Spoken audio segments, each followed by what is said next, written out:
ये कहानी है कुंज की। कुंज मुंबई की एक यूनिवर्सिटी में अपनी पढ़ाई करता था। कुंज एक बहुत ही पोलाइट नेचर का लड़का था। वो सबसे हँसकर बात करता था। उसका ये बिहेवियर सबको बहुत ही पसंद था। कुंज के कोई भाई-बहन नहीं थे, इसलिए कुंज ने अपने 4 दोस्त ऐसे बना रखे थे जो उसके भाई से भी बढ़कर थे। वो कुंज से बहुत ही ज़्यादा प्यार करते थे और हर जगह, हर समय वो कुंज के साथ ही रहते थे। एक दिन आया जब कुंज की माँ कुंज से कहती है कि कुंज बेटा बहुत समय हो गया तुम्हारे मामा के घर चले, चलो हम कुछ समय तेरे मामा के घर बिता के आते हैं। तो कुंज कहता है कि हाँ माँ, मैं भी यहाँ बोर सा हो गया हूँ, चलिए कुछ नया हो जाएगा। लेकिन माँ, मैं चाहता हूँ कि मैं अपने दोस्तों को भी अपने साथ लेकर चलूँ। तो कुंज की माँ कहती है कि दोस्तों को? तो कुंज कहता है हाँ माँ। तो कुंज की माँ कहती है कि ठीक है बेटा, मुझे कोई दिक्कत नहीं है। तो कुंज अपने दोस्तों को फ़ोन करता है और उन्हें कहता है कि हम कुछ दिनों के लिए छुट्टियाँ मनाने मेरे मामा के घर जाएँगे। और वो समय आता है जब कुंज अपनी माँ के साथ अपने मामा के घर के लिए रवाना हो जाता है। कुंज के नाना-नानी कुंज को इतने समय बाद देखकर बहुत ही ज़्यादा खुश होते हैं। उनकी खुशी का तो मानो ठिकाना ही नहीं था। और कुंज के मामा का लड़का और उसके वो 4 दोस्त वहाँ उस दिन बहुत ही ज़्यादा एन्जॉय करते हैं। उस जगह को वो लोग बहुत ही अच्छे तरीके से एन्जॉयमेंट करके रात को सब के सब खाना खाकर आराम से सो जाते हैं। उस रात को बहुत ही ज़्यादा कुत्ते के भौंकने की आवाज़ आ रही थी। अगले दिन कुंज अपने मामा के लड़कों के साथ उसी गाँव में पास में एक जंगल है, जहाँ वो लोग अक्सर घूमने जाया करते थे जब वो लोग छोटे थे। तो कुंज वहीं अपने दोस्तों के साथ वहाँ उन्हें घुमाने के लिए लेके गया। लेकिन तभी अचानक से कुंज की शू लेसिस खुल गई और कुंज अपने दोस्तों से कहता है कि तुम लोग चलो, मैं अपनी शू लेसिस बांध कर आता हूँ। तो उसके दोस्त आगे निकल गए और वो अपनी शू लेसिस टाइट करने लगा। तभी अचानक उसे जंगल में से कुछ छन-छन की आवाज़ आई। कुंज एकदम से घबरा तो गया, उसे लगा कि पता नहीं कौन है। तो उसने आगे बढ़कर देखा, तो वहाँ जंगल में एक बहुत ही ज़्यादा खूबसूरत, इतनी सुंदर कि चाँद की रोशनी भी उस पर फीकी पड़ जाए, वो लड़की आखिर जंगल में कर क्या रही थी? उसकी मुस्कुराहट देखकर तो जैसे कुंज एकदम से थम सा गया था। कुंज को समझ नहीं आ रहा था कि इतनी रात गए इस जंगल में आखिर ये लड़की आई कहाँ से? कुंज आगे बढ़ता है और उस लड़की का हाथ पकड़कर कहता है कि आप कौन हैं और यहाँ क्या कर रही हैं? तो वो लड़की कहती है कि मेरा नाम माया है, मेरा कोई नहीं है, मैं इस जंगल में अकेली रहती हूँ। कृपा करके आप किसी को ये बात ना बताएं, वरना मेरे लिए मुसीबत खड़ी हो सकती है। तो कुंज कहता है कि मैं किसी को कुछ नहीं बताऊंगा, लेकिन तुम यहाँ कैसे? तो वो कहती है कि कल आइएगा, मैं फिर बताऊंगी। तो कुंज ये सुनकर वापस चला जाता है, क्योंकि उसके दोस्त उसे आवाज़ लगा रहे थे और वो नहीं चाहता था कि इस बारे में किसी को कुछ भी पता चले, क्योंकि माया ने उसे मना किया था। लेकिन रात भर कुंज को बस माया का ही ख़्याल आता रहा। वो सोच रहा था कि इस घने जंगल में आखिर ये इतनी सुंदर लड़की आई कहाँ से? अगले दिन कुंज पेड़ के पास खड़ा होकर सोच रहा था कि आज जब वो माया से मिलेगा, तो वो उससे पूछेगा कि आखिर वो वहाँ अकेली क्यों रहती है? माया तो जैसे उसके दिलो-दिमाग पर छा चुकी थी। और अगले दिन शाम होने की वेट करता रहा और जब वो माया से मिला तो वो माया से पूछता है कि माया तुम यहाँ कैसे? तो माया कहती है बस माँ-बाप छोड़कर चले गए और गाँव वालों ने मुझे गाँव से बेघर कर दिया, तो मैं इस झोपड़ी में रहती हूँ। तब कुंज कहता है कि तुम चिंता मत करो, अब मैं आ गया हूँ, अब मैं तुम्हारा हाथ थामूँगा।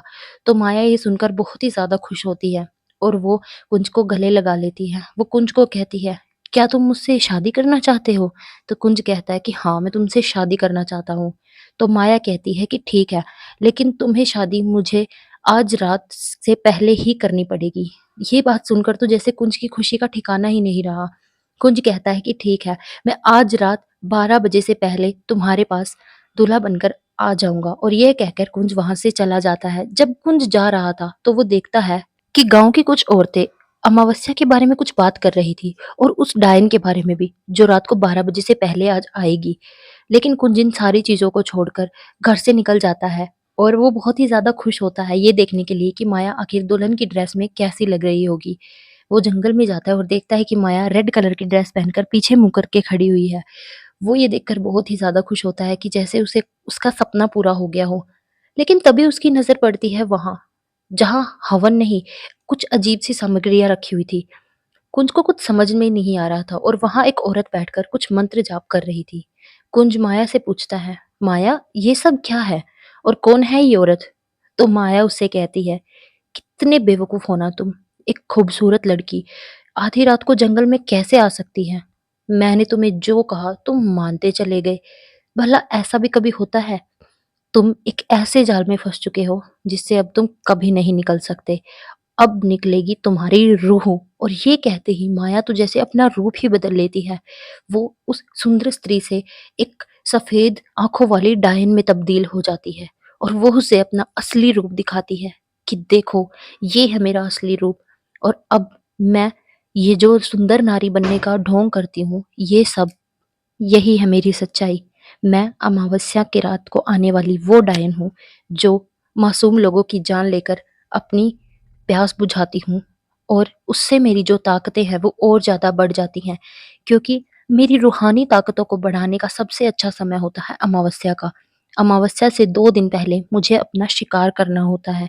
अगर मैं अपना शिकार ना करूँ, तो अमावस्या के दिन ही मेरी शक्तियाँ कम होने लगती हैं।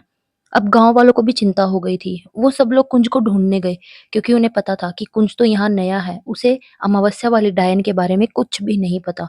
वो लोग कुंज को ढूँढते-ढूँढते जंगल में जा रहे थे, लेकिन उन्हें वहाँ कुछ भी नहीं मिला। लेकिन अगले दिन मिली तो कुंज की लाश। एक ऐसा मासूम सा बच्चा जो एक डायन के छलावे में आकर अपनी जान गँवा चुका था।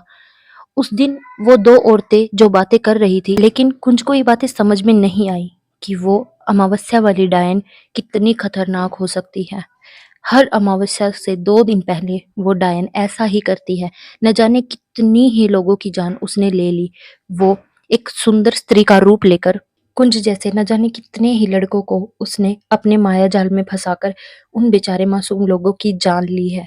लेकिन कुंज इन सब चीज़ों से अनजान, वो बेचारा तो सिर्फ़ माया के प्यार में पागल हो चुका था। उसे लगा कि शायद माया उससे प्यार करती है, लेकिन माया तो कुछ और ही थी।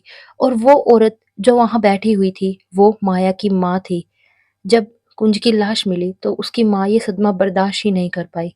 लेकिन इस चीज़ से उस डायन को कोई फ़र्क नहीं पड़ता।